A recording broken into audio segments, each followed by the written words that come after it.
Pai do Senhor, meus irmãos, sejam bem-vindos ao nosso devocional. Hoje é dia 29 de julho, terça-feira. Estamos lendo aqui as palavras de Jesus na oração sacerdotal, como chamamos. É o capítulo 17 de João, versículo 21, que está escrito assim: Para que todos sejam um, Pai, como tu estás em mim e eu em ti, e que eles também estejam em nós, para que o mundo creia que tu me enviaste. Jesus orando pela unidade dos discípulos, e você lembra muito bem que Jesus também orou por nós, por todos nós que haveríamos de crer no seu, no seu nome. Então, essa é uma oração que nos alcança. E Jesus, é, eu, eu, eu lembro que a última vez que falei este assunto, eu lembro de ter dito que pensar uma conversa da Trindade, do Deus Trino, entre Deus Pai, Deus Filho, Deus Espírito Santo, a gente cai no ridículo, porque a gente não alcança essa conversação e a gente não pensa, não imagina, portanto, não alcança o que seria uma conversa. Mas aqui a gente tem um vislumbre, e é uma conversa entre Deus Filho e Deus Pai, né? E de coisas da parte da Trindade, da prerrogativa da Trindade, da preocupação da Trindade em relação a nós. Então Jesus está orando por nós e é claro que a oração é bem maior e que tem muitos apontamentos e muita coisa para ser refletida, pensada, mas só quero lembrar que Jesus falou sobre, se preocupou, melhor dizendo, com a unidade, né? E eu penso que a unidade mais importante aqui seja a unidade da fé, né? E unidade é algo da experiência da igreja.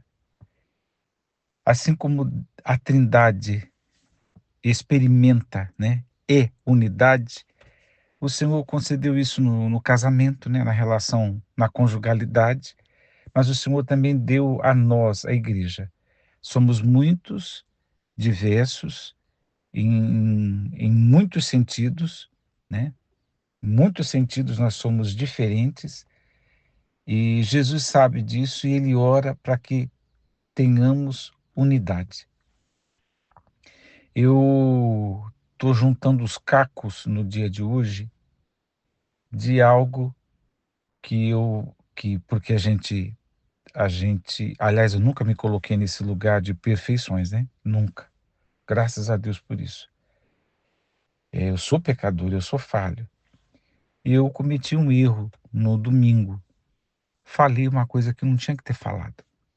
É aquela situação que você pensa que podia ter ficado calado, né?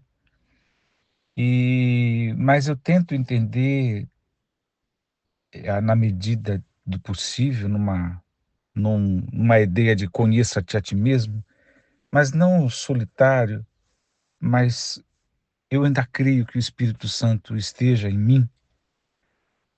E o Espírito do Senhor vai nos ajudando a compreender determinadas coisas, né? Eu gostaria, irmãos, e eu sempre primo por isso, para que o conselho da nossa pregação, das nossas reflexões, eles fossem sempre muito amplos e que eles coubessem principalmente na vida, no dia a dia, nos enfrentamentos dos irmãos. Então, eu estou querendo dizer que aquilo que a gente fala enquanto, entre aspas, teoria, tivesse uma aplicação na vida, né? E eu não gosto muito quando as aplicações ficam só na experiência da igreja, coletividade, como eu costumo dizer, nos nossos maneirismos, nas nossas questões igrejeiras. Tem que ir para além, tem que ir para o mundo onde a gente tem os enfrentamentos e tudo. No entanto, amados, o assunto de hoje, ele está mesmo nessa amarração da experiência da igreja, né? E aí quando é que a unidade pode ser quebrada, né? É no lugar onde tem fofoca, né? Lugar onde tem competição, disputa e e aonde, às vezes, até o nome de alguém é maculado. E aí as coisas vão se dividindo, às vezes por causa de uma questão, doutrinária, de uma questão de zelo, acontece muito, né.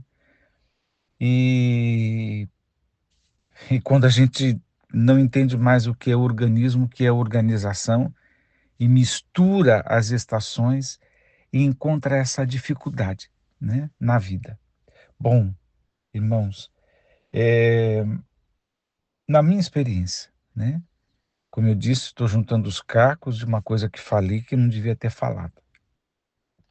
Pedi perdão para alguns irmãos e para seguir em frente. O que que acontece, amados? E por que que eu lembrei dessas palavras? Aonde eu creio que o Espírito Santo me lembrou, né? Eh, Todas as vezes que a gente está na igreja, aonde a união é bem-vinda, a unidade é uma busca constante, é alvo da oração de Jesus.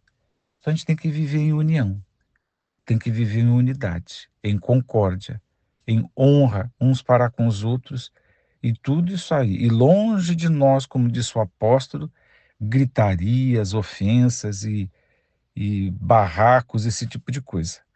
É um erro, sempre será um erro.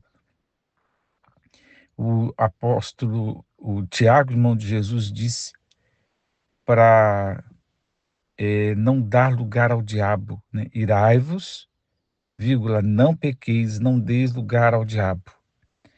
E aí a gente fica achando que é uma coisa assim muito impossível, porque eu sou crente, como é que eu vou irar-me ao ponto de dar lugar ao diabo? É fácil, amados. Basta um processo anterior, né? De você não se sentir pertencente, de você achar que não pode dar uma opinião, de você achar que mesmo manifestando a sua opinião não muda nada, mas principalmente o não sentir-se pertencente. E isso aqui é coisa de igreja mesmo. Quando você está num grupo, mas parece que você ali parece que não foi bem recebido, você está num grupo, seja ele qual for, o ministério que for, o departamento que for, né, e pode ser inclusive o próprio ministério, né, o púlpito, como dizemos. Você está ali, não está se sentindo acolhido, não está se sentindo útil, preterido, esquecido de alguma forma, eh, ou então quando você não é validado pelas pessoas que você das quais você precisa ser validado, né. Então são possibilidades. O que que acontece com isso? Quando isso me disse o Espírito Santo, quando nós não nos sentimos pertencentes, a gente sai do lugar de pertencimento e fica do lado de fora, como quem vê processos acontecerem, né? O bonde andando e você está um pouquinho de fora. Só que o lugar de fora não é um lugar. Se você estivesse se sentindo pertencente, ativo, agindo, você estaria em ações. Quando parece estar de fora, parece que perdeu as ações, mas não é verdade. Quando está de lado de fora, as ações são outras. É o lugar do observador. Mas, vamos ser bem francos, começa a ser o lugar da crítica, o lugar da censura. Porque se você não está agindo, contribuindo no processo, e por alguma razão, não que alguém tenha feito isso com você, mas às vezes fizeram, às vezes não. Às vezes é apenas como você se sente. E aquilo como você se sente,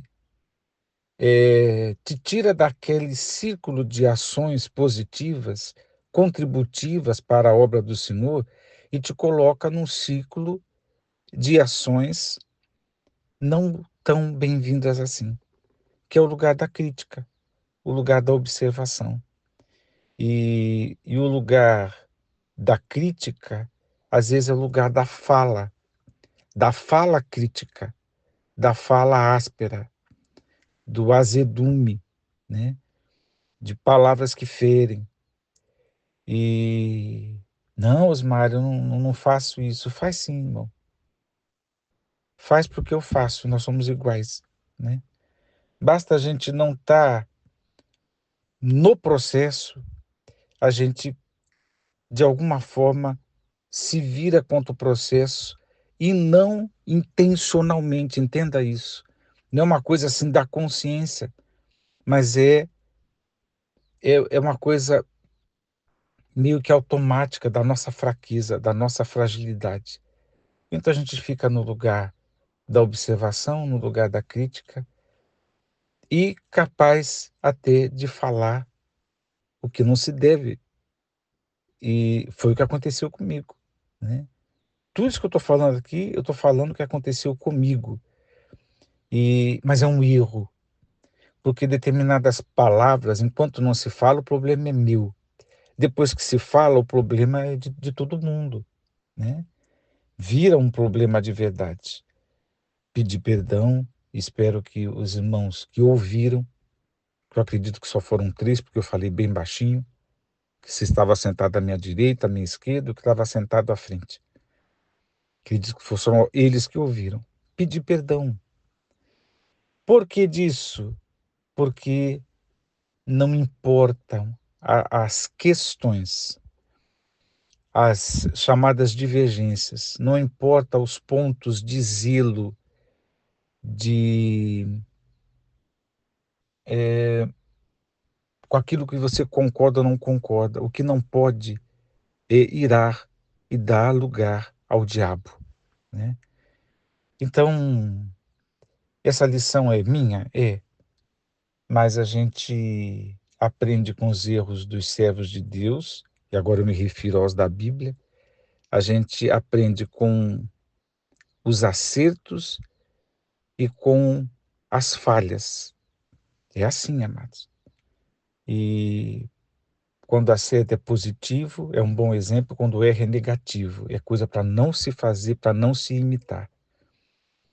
Então que Deus te abençoe a me ouvir nessa manhã e pensar, eu me sinto pertencente, eu estou indo no movimento, não, eu tenho as minhas ressalvas, eu tenho as minhas críticas, eu tenho um outro olhar, eu compreendo de uma outra maneira. Você está também num lugar de movimento, num lugar de pensamento, mas que pode virar ira, que pode virar crítica. E Osmar, e aí, onde é que você quer chegar? A única maneira de mesmo você não estando ativo, mas você vai estar em unidade, é quando você passa a orar, como se aquele trabalho dependesse de você, como se aquele movimento dependesse da sua oração. E aí, a oração que fazemos não nos coloca naquele movimento, naquelas decisões, não, mas coloca a nossa alma lá. E a gente não consegue falar mal daquilo ou daqueles por quem você ora. Deus te abençoe. Vamos agradecer. Ó Deus bendito, graças te damos. Que a tua misericórdia, a tua bondade seja para com todos nós. Somos falhos e nos apegamos à tua misericórdia para que sejamos ajudados a caminhar, ó Deus, porque todos os processos são possíveis, porque somos pecadores, mas o teu Espírito nos ajuda em tudo. Nisto também cremos. Oramos, ó Pai, no nome de Jesus.